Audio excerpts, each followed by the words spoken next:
ఉత్తరాంధ్ర అభివృద్ధిపై special focus పెట్టింది AP సర్కార్. అమరావతికి దీటుగా ఉత్తరాంధ్ర అభివృద్ధిపై ప్రణాళికలు రూపొందించింది.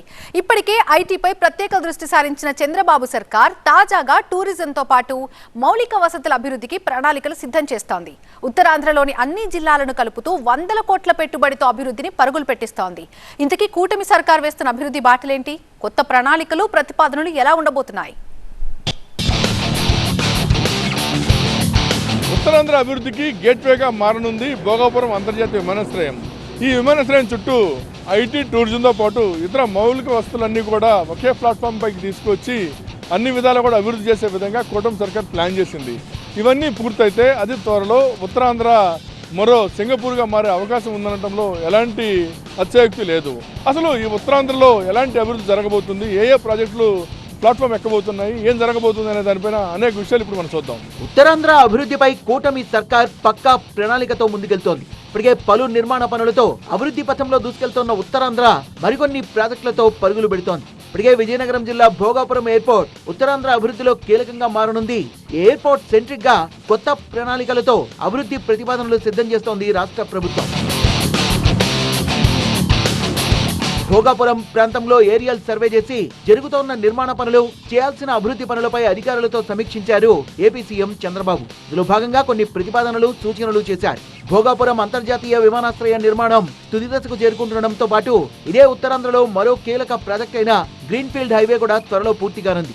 గ్రీన్ఫీల్డ్ హైవే పూర్తయితే రాయ్పూర్ నుంచి విశాఖకు తక్కువ వ్యవధిలో చేరుకునే అవకాశం ఉంది. ఇటు గ్రీన్ఫీల్డ్ ఎయిర్పోర్ట్, అటు గ్రీన్ఫీల్డ్ హైవే రెంటిని అనుసంధానం చేసి విమాన ప్రయాణికులతో పాటు కార్గో సేవలు విస్తృతంగా అభివృద్ధి చేసేందుకు ప్రణాళికల్ని రూపొందిస్తున్నారు. ఎయిర్పోర్ట్ కు అనుబంధంగా ఇప్పటికే వేల కోట్ల రూపాయల పెట్టుబడులతో పలు కీలక ప్రాజెక్టులు రూపుదిద్దుకుంటున్నాయి. విమానాశ్రయానికి అతి సమీపంలోనే సాగర తీరం ఉండడంతో ఈ అవకాశాన్ని అందిపుచ్చుకుంటూ పారిశ్రామికవేత్తలు, హోటల్ రంగ సంస్థలు భారీగా పెట్టుబడులకు ముందుకొస్తున్నాయి. సముద్ర తీరంలో బీచ్ ఫ్రంట్ రిసార్టులు, లగ్జరీ హోటళ్లు, ఫుడ్ కోర్టులు, వినోద కేంద్రాల నిర్మాణానికి ఇప్పటికే ప్రణాళికలు సిద్ధమయ్యాయి. ఎయిర్పోర్ట్ సమీపంలో జిఎంఆర్ సంస్థ సుమారు 500 కోట్ల రూపాయలతో 5 స్టార్ హోటల్, అలాగే 100 కోట్ల రూపాయలతో బీచ్ ఫ్రంట్ రిసార్ట్ నిర్మాణాన్ని ప్రారంభించింది. అదనంగా 150 కోట్లతో కన్వెన్షన్ సెంటర్ ఏర్పాటు చేయనున్నారు. భీమిలి ప్రాంతంలో ప్రతిష్టాత్మక తాజ్ హోటల్ నిర్మాణం కూడా త్వరలో ప్రారంభం కానుంది. ఇప్పటికే ఒబెరాయ్ 5 స్టార్ హోటల్ నిర్మాణం కొనసాగుతుండగా మరో 36 గదుల రిసార్ట్ కూడా ప్రణాళిక దశలో ఉంది. రిసార్టులో స్విమ్మింగ్ పూల్, మీటింగ్ హాల్స్, 100 మందితో ఫంక్షన్లకు సరిపడా సదుపాయాలు కల్పిస్తారు. వీటిలో చాలా ప్రాజెక్టులు వచ్చే 6 నెలల్లో పూర్తయ్యే అవకాశం ఉంది. పర్యాటకంతో పాటు ఐటీ రంగ అభివృద్ధి దిశగా కూడా ప్రభుత్వం అడుగులేస్తోంది. విమానాశ్రయానికి సమీపంగా 100 ఎకరాల్లో ఐటీ పార్క్, 23 ఎకరాల్లో ఎంఎస్ఎంఈ పార్క్, 10 ఎకరాల్లో లాజిస్టిక్ హబ్ ను ఏర్పాటు చేయనున్నట్టు ప్రకటించింది. ప్రాజెక్టులు ఉపాధి అవకాశాలని పెంచనున్నాయి. భోగాపురం పరిసరాల్ని పర్యాటక ప్రాంతంగా తీర్చిదిద్దేందుకు ప్రత్యేక ప్రణాళికల్ని రూపొందిస్తున్నారు. సమీప సాగర తీరంలో వినోద కేంద్రాలు, సాంస్కృతిక కార్యక్రమాల వేదికలు ఏర్పాటు చేయాలని యోచిస్తున్నారు. ప్రాజెక్టులన్నీ 2026 జూన్ లేదా 2027 నాటికి దశల వారీగా అందుబాటులోకి వచ్చే అవకాశం ఉంది. ఇవన్నీ కూడా విమానాశ్రయ పనుల పురోగతిపై ఆధారపడి ఉన్నాయి. మౌలిక వసతుల అభివృద్ధిలో భాగంగా విమానాశ్రయానికి అనుసంధానంగా 15 లింక్ రోడ్లు నిర్మిస్తారు. ప్రధానంగా శ్రీకాకుళం మూలపాడు నుంచి భీమిలి దాకా 6 లైన్ల బీచ్ కారిడార్ ని విస్తరించాలనే ప్రతిపాదన కూడా ఉంది. బీచ్ కారిడార్ లో డెస్టినీ రిసార్ట్స్ తో పాటు పలు ఎంటర్టైన్మెంట్ జోన్స్ ఏర్పాటుకు ప్రణాళికల్ని సిద్ధం చేస్తున్నారు. అలాగే ఆనందపురం, తగరప వలస మధ్య కొత్త టౌన్షిప్లు రూపుదిద్దుకోనున్నాయి.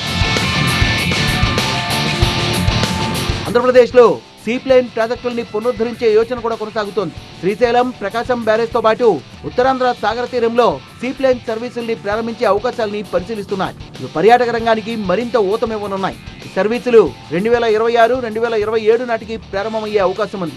కేంద్ర సీప్లైన్ పాలసీ ఆమోదం కీలకం. విమానాశ్రయం చుట్టూ 500 ఎకరాల్లో ఏరో సిటీ నిర్మాణం కూడా ప్రణాళికలో ఉంది. ఇందులో వాణిజ్య కేంద్రాలు, హోటళ్లు, కార్యాలయాలు ఏర్పాటవుతాయి. అంతేకాకుండా ఏవియేషన్ హబ్, పైలట్ శిక్షణ కేంద్రం, విమాన మరమ్మతుల కేంద్రం, అధునాతన టౌన్షిప్ ఏర్పాటు చేయాలని ప్రభుత్వం యోచిస్తోంది. వీటికి అదనంగా మరో 500 ఎకరాల భూమిని కూడా కేటాయించారు. భోగాపురానికి సమీపంలోని మధురవాడలో అదానీ గ్రూప్ 21,844 కోట్లతో Vizag tech park, data centre నిర్మాణాన్ని చేపట్టింది. ఇది భోగాపురం విమానాశ్రయంతో అనుసంధానంగా ఉండి ఐటీ రంగ అభివృద్ధికి కీలకంగా మారనుంది. అలాగే చింతపల్లిలో ఫిష్ ల్యాండింగ్ సెంటర్ నిర్మాణం కొనసాగుతోంది. ఈ సముద్ర ఆధారిత ఆర్థిక వ్యవస్థకు బలాన్ని చేకూర్చనుంది. ఈ అన్ని ప్రాజెక్టులు పూర్తయితే దేశంలోనే కాకుండా ప్రపంచంలోనే పారిశ్రామిక పర్యాటక రంగాల్లో కీలక హబ్గా ఉత్తరాంధ్ర ముఖచిత్రం మారబోతోంది. భోగాపురం ఎయిర్పోర్ట్ కేంద్రంగా జరుగుతున్న ఈ ప్రణాళికలన్నీ కూడా అమలైతే త్వరలో రాష్ట్రానికే కాదు దేశానికి కూడా పారిశ్రామిక టూరిజం హబ్గా మారే అవకాశాలు స్పష్టంగా కనిపిస్తున్నాయి. అంతేకాకుండా పేదరికంలో ఉన్న ఉత్తరాంధ్రకి ఉద్యోగ ఉపాధి అవకాశాలు పెద్ద ఎత్తున వచ్చి ఇక్కడున్న నిరుద్యోగ యువతకు ఇబ్బంది లేకుండా ఉండే పరిస్థితి స్పష్టంగా కనిపిస్తుంది. ఇది ఇక్కడ పరిస్థితి. కెమెరా పర్సన్ శ్రీనివాస్తో కోటిరావు, టీవీ9 భోగాపురం ఎయిర్పోర్ట్ ప్రాంతం నుండి.